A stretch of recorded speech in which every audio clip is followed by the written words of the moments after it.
नमस्ते सर। नमस्ते। How are you? Good good. You are tired? Calcutta कैसा लग रहा है सर? बहुत अच्छा लग रहा है। आके और झालमुड़ी लोगों खाए का सर? मैंने झालमुड़ी नहीं खाया लेकिन मैं लोगों से मिला और बहुत एनर्जी है लोगों में। लोग ममता दीदी के साथ खड़े हैं, ममता दीदी को बहुत प्यार करते हैं।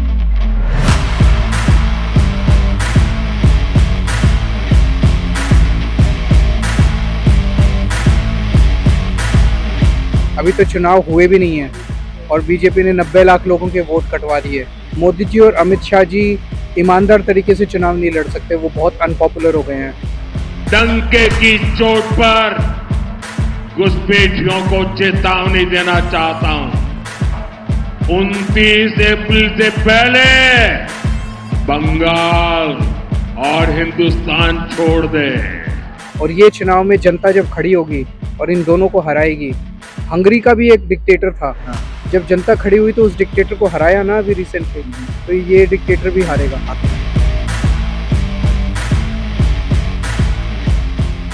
जो लोग दूसरे स्टेट से हैं वहाँ से लोगों को ला ला के वोट डलवाने की कोशिश की जा रही है, तो उससे ये पूरा चुनाव जो है वो डेमोक्रेसी को बचाने का चुनाव बन गया है। कैंपेन मंत्री बन गए हैं, उनको देश की चिंता नहीं है।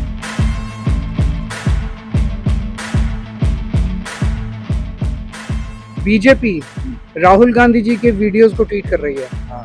ममता जी पे कितने केस लगाए नरेंद्र मोदी ने? ममता जी का कितने घंटे इंटेरोगेशन हुआ? ममता जी पर कोई आक्रमण नहीं होता, ना सीबीआई, ना ईडी, ना कुछ।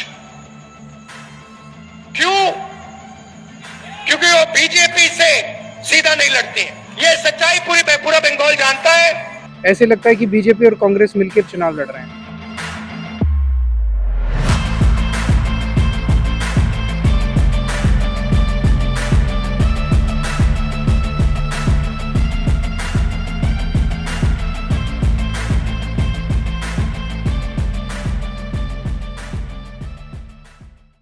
नमस्ते सर। नमस्ते। How are you? Good good. You are tired? Calcutta कैसा लग रहा है सर? बहुत अच्छा लग रहा है। आके और झालमुड़ी लोगों खाए का सर?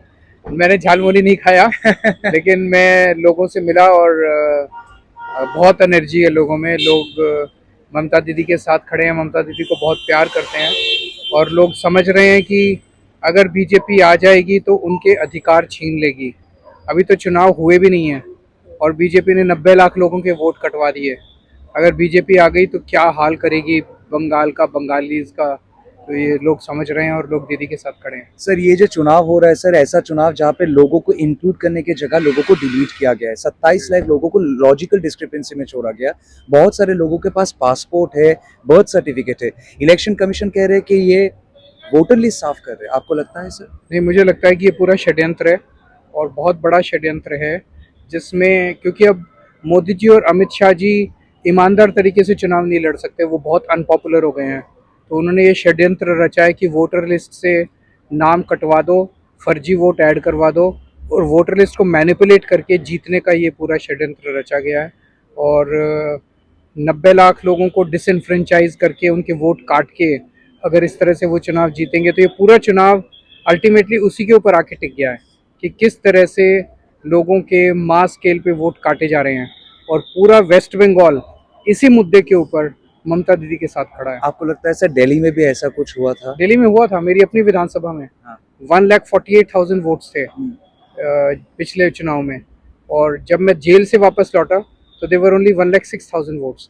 42,000 वोट्स, 33% वोट्स मेरी अपनी विधानसभा में कटवा दिए गए थे। तो हम लोग डेमोक्रेसी में आप लोग कुछ नहीं कर सकते? आप खुद कह रहे हैं कि आपके विधानसभा में ऐसा हुआ है। अकेले मेरे से करने से, अकेले ममता दीदी के करने से नहीं होगा, जनता को आवाज उठानी पड़ेगी।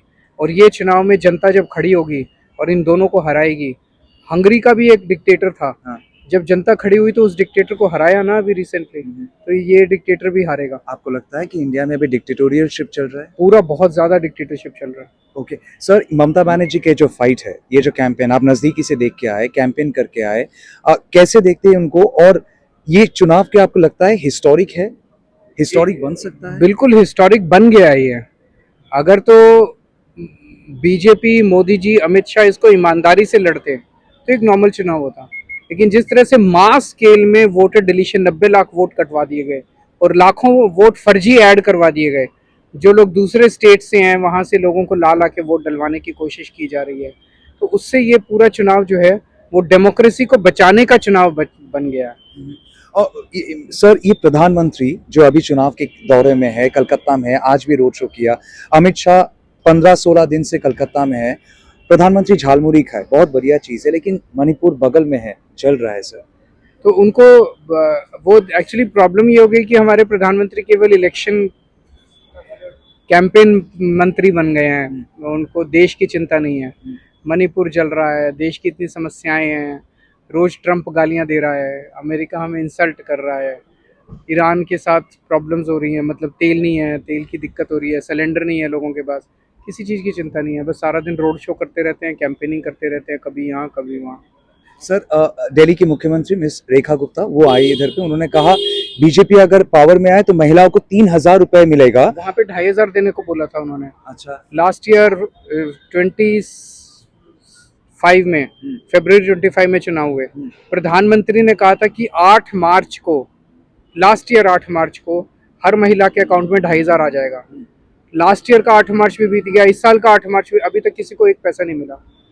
तो प्रधानमंत्री सबसे झूठे प्रधानमंत्री हैं, और इतने सारे वादे दावे जो सारे झूठे हैं, सारे झूठे हैं। तो आप मैं तो दिल्ली से आ रहा हूँ, दिल्ली में उन्होंने कहा था हर होली और दिवाली पे सिलेंडर देंगे, एक भी सिलेंडर नहीं मिला। उन्होंने कहा हर महिला को 2,500 देंगे, एक भी 2,500 नहीं मिला। उन्होंने कहा हर सिलेंडर पे 500 रुपए की सब्सिडी देंगे, एक भी सब्सिडी, सब झूठ बोलते हैं ये। सर, आप आए, तेजस्वी यादव इधर पे आए, सब ममता बनर्जी के सपोर्ट में कैंपेन करे, इससे क्या लार्जर यूनाइटेड ऑपोजिशन का एक पिक्चर आप लोग दिखा अभी इतना ही रखिए। हाँ। ये चुनाव जीतते हैं, दीदी बम्पर मेजोरिटी से चुनाव बाद की बात में बात करेंगे। आपको लगता है सर कांग्रेस इधर पे आके ममता बनर्जी के खिलाफ बोल के गई, राहुल गांधी कैंपेन करके गए? नहीं करना चाहिए, गलत है। ऐसे लग रहा है बीजेपी राहुल गांधी जी के वीडियोस को ट्वीट कर रही है। हाँ। ऐसे लगता है कि बीजेपी और कांग्रेस मिलकर चुनाव लड़ रहे हैं। ये गलत संदेश, बिल्कुल गलत है। राहुल गांधी जी को सोचना पड़ेगा कि वो किसके खिलाफ हैं। हमारे रीजनल पार्टीज के खिलाफ है कि बीजेपी के खिलाफ है? अभी तो हर स्टेट में ये दिखाई दे रहा है कि गांधी जी रीजनल पार्टी के खिलाफ हैं और मोदी जी को सपोर्ट करते हैं। इससे लगता है इंडिया अलायंस और वीक हो जाएगा। उसको बाद में बात करेंगे। बहुत बहुत शुक्रिया sir, thank you so much, take care of yourself. That was mister Arvind Kejriwal speaking exclusively with News the Truth NTT. और वो साफ साफ कह रहे हैं कि ये चुनाव बहुत इंपॉर्टेंट है। उनका मानना है कि ममता बनर्जी जीत चुकी है, और उनका ये भी कहना है कि मोदी जी या फिर अमित शाह जो भी इधर पे कैंपेन कर रहे हैं बहुत बढ़िया चीज़ है, लेकिन अगर देश की बाकी जो मुद्दे हैं उस पर भी अगर नजर डालती, जैसे मणिपुर हो गया, बेरोजगारी हो गया, तो शायद देश के लिए बेहतर होता। जो दिल्ली में वादे किए गए कि 2,500 रुपए महिलाओं को मिलेगा, वो अभी तक मिला नहीं है। जो सिलेंडर मिलेगा बोला गया था, 2 सिलेंडर सबको हर साल, वो भी नहीं मिला। फ्री में मिलेगा बोला गया था, नहीं मिला। तो उनको कहना है कि ये सारे जुमलेबाजी है और ये लोग प्रभावित नहीं होंगे। लेकिन उनका ये भी कहना है कि इस चुनाव में सबसे महत्वपूर्ण मुद्दा एक ही है, और वो है SIR।